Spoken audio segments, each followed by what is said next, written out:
last I heard, the counties were thinking about it and trying to figure out how to do that. And I think they probably realize that they can on the initial phase, which is trying to stop it altogether. But if it goes to the PSC and you have to intervene, then they have a conflict of interest and they'd have to separate. They'd have to have separate counsel.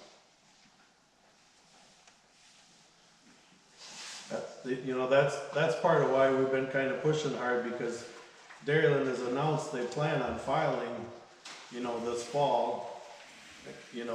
It's kind of a time of the essence thing. If once it's filed, it's, virtually the longer this goes on with no action, the easier we make it for them, possibly.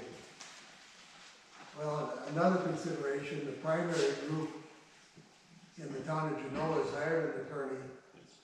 The attorney is filing a lawsuit before it goes to the PSC, alleging that there's no need.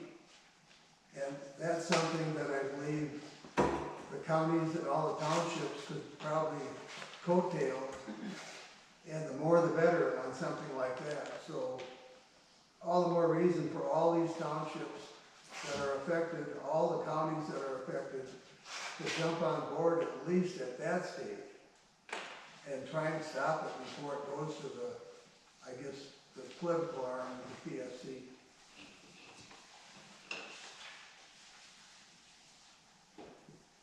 Would the township gain anything by that coming through, as far as get tax money or anything from them?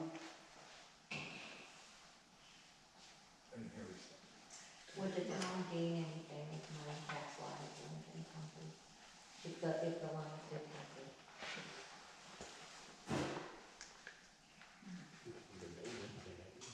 There's a environmental impact fee, I guess we would get. I was at Harmony, they said they proposed it as like a park and rec fund or something like that. That's what they said at Town of Harmony was. That's what Warren put up. It's an environmental fee that they would have to pay. I believe it's 5% to the county, and I think it's 3% to the host, like municipality. And that money has to be spent specifically on like public things like parks and whatnot. But there's no way it will cover the damage that the line would do if it goes through. I mean, what even come close? Pretty much, yeah. And we don't have any parks, so.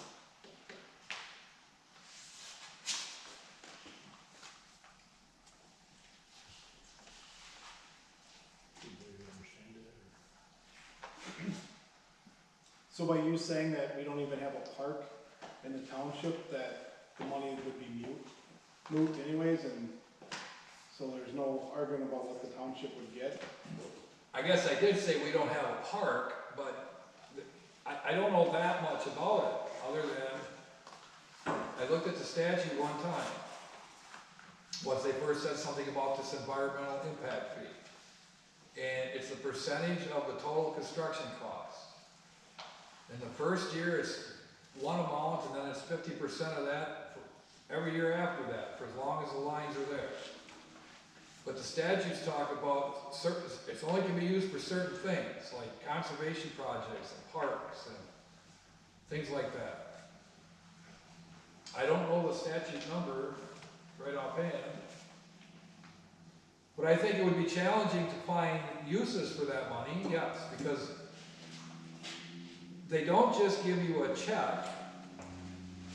They basically give you, like at the state, a credit that there's so much money there, and you have to submit that this is what we want to use the money for. And if they say that's a good enough use, then they'll send you the money.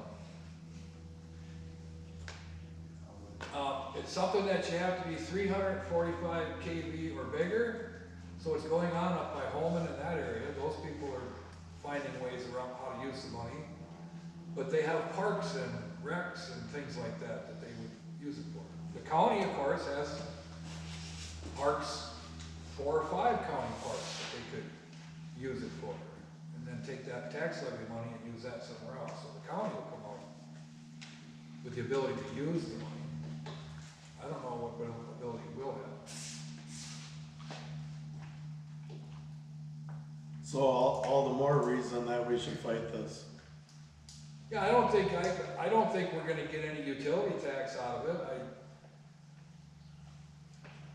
Darrellin likes to say that we are, but I think Darrellin is wrong, because Darrellin, we say this is Darrellin's line, but Darrellin is not, they're not gonna own the line when it's done. This Mary Bell or whoever, the contractors or something like that. So it's not going to be a public utility that owns the towers and the line, so that therefore it won't be part of the utility tax payment.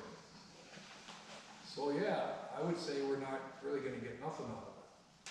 So basically, just confirming that it's more detrimental to have it in our area because of the health risk, the risk to wildlife, risk to livestock, than it is beneficial to get $2 out of it for nothing that we can use it for. If you'd even get the $2.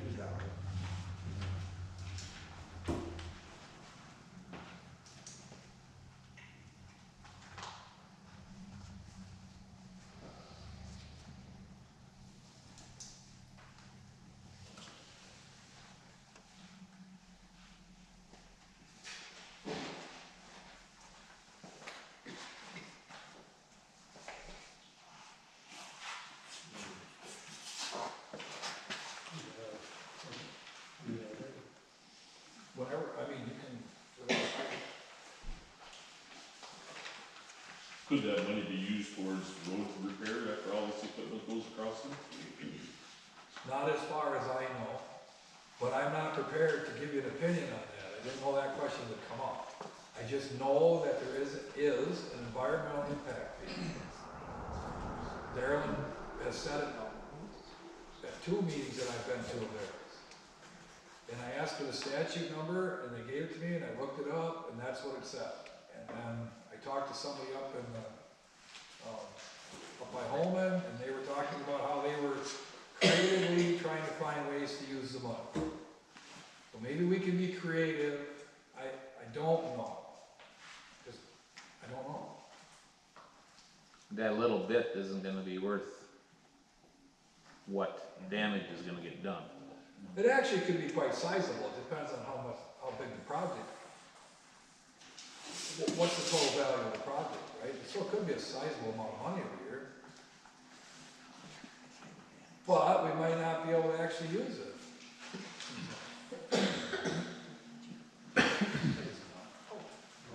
Yeah, I specifically asked twice about utility tax, because if there's nothing in it for me but eminent domain, then I said, okay, you talk about fire departments and emergency services and yada yada, utility tax, and I have never, the 2 times that I've gotten responses about utility tax, it doesn't apply, so I agree with you. And that's what we've always gotten. But that's based on transmission, to my understanding, a power plant, not poles and lines. Well, I would say not true.